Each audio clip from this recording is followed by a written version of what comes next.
Okay, let's begin. This is What If Deku was the Flash. Well, not was the Flash, but what if Deku had the Flash's powers, part 2. And where we left off, Deku was calling his mom to come pick him up from the hospital. Ego answers the phone, and Deku says, Mom, come pick me up from the hospital. I just woke up. Oh, he was just telling her to come pick him up and all that stuff. She goes up there and picks him up, and he shows his power off again on accident. Well, yeah, basically on accident because he didn't mean to. But he says my mom's taking too long. She's most likely stuck in traffic. So he says I'm just going to walk home. He takes another step and time basically completely slows down. And he runs all the way to his mom's car. And because she was actually stuck in traffic, so he runs all the way to his mom's car, gets into the car, and then time resumes back to regular. And he says, "Hey mom," when he stops running, he says, "Hey mom, dang, I got here fast. I expected you to be at the hospital by the time I was by the time I was walking down the street. You must be stuck in traffic really bad." And she just says, "No, I was just at a red light." And he says, like she says, "What do you mean? I'm like," she says, "I just put out the driveway and I just got to the first red light." And I can't even be stuck in traffic right now. Literally, it hasn't even been 5 minutes since I put out the driveway.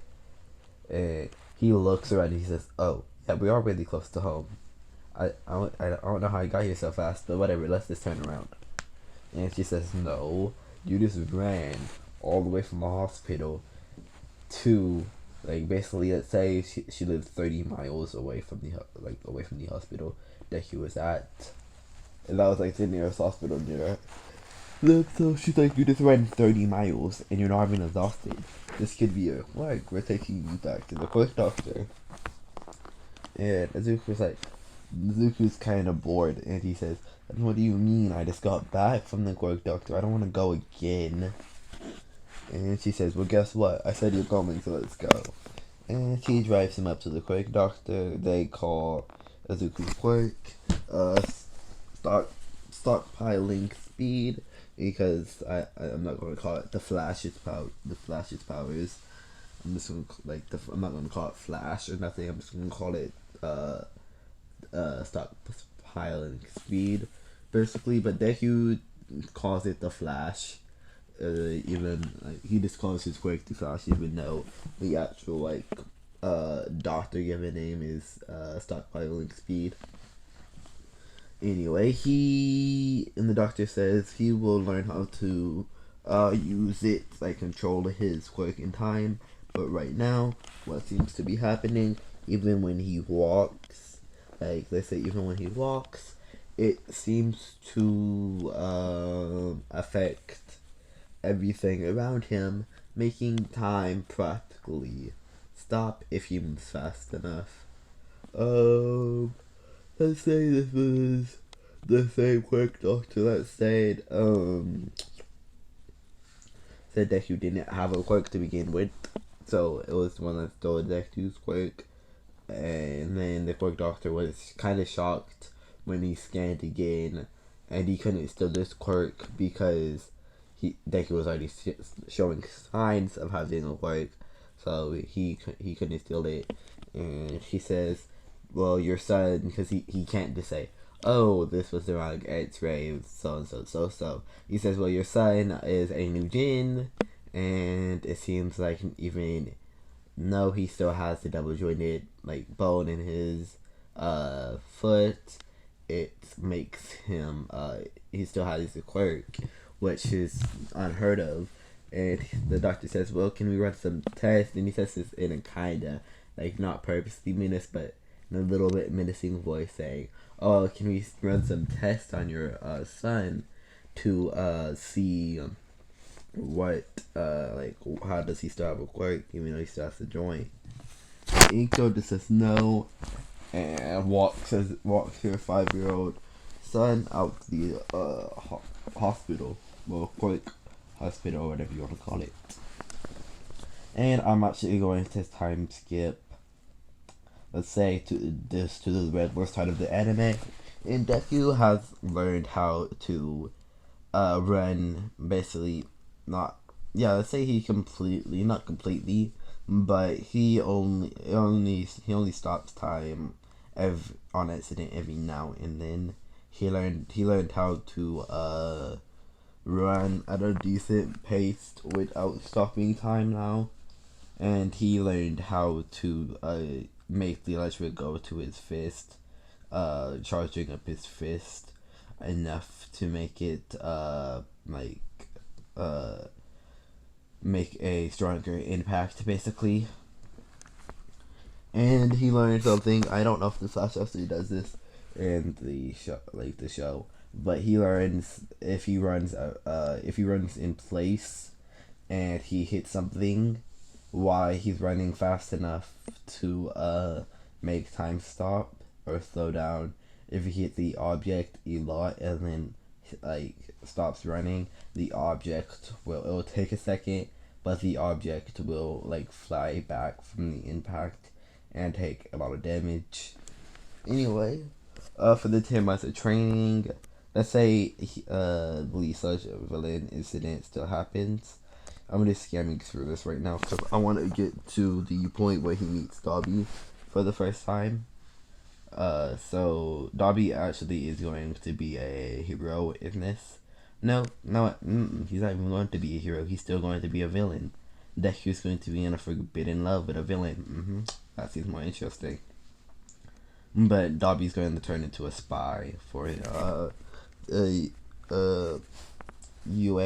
He's going to turn it into a spy for UA eventually. But for right now, he's still a complete fledged villain. But he learns how to completely what is the word? For the 10 months, he learns how to do the thing I was talking about, make lightning stuff, and he learns how to make a lightning sniper. That's all I'm going to give him for now. And yeah, it's going to be a long distance sniper, and if he goes for close range, the effect will actually be less than it should if he was close up. So it only works if he was far away. Basically, let's just say that for now. And let's get to the 10.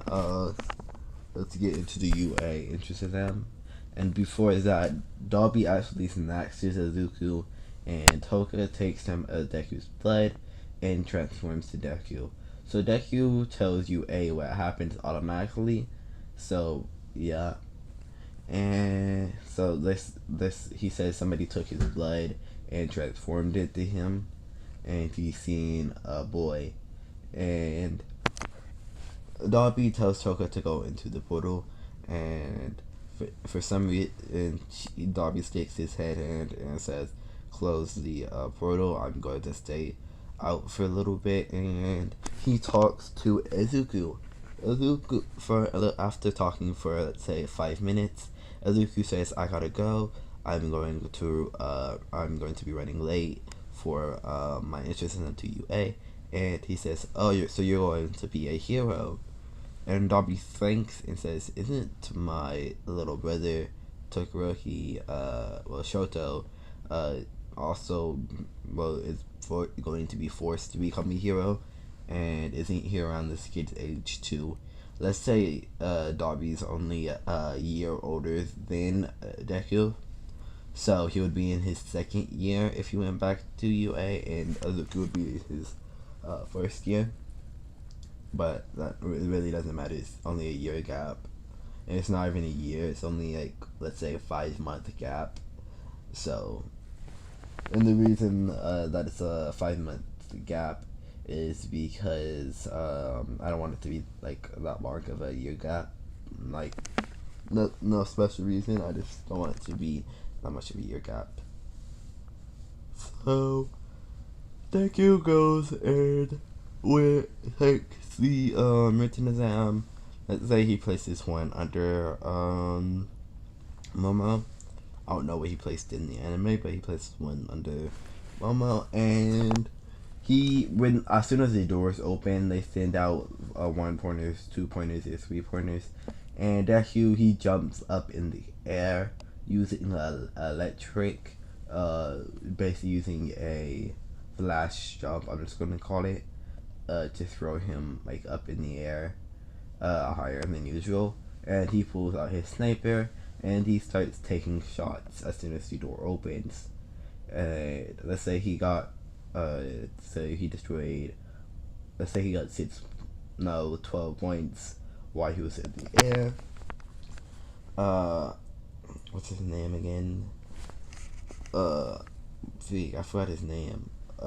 President Mike says, "What are you doing? Do like that, kid. In a real fight, there's no 1, 2, 3, go."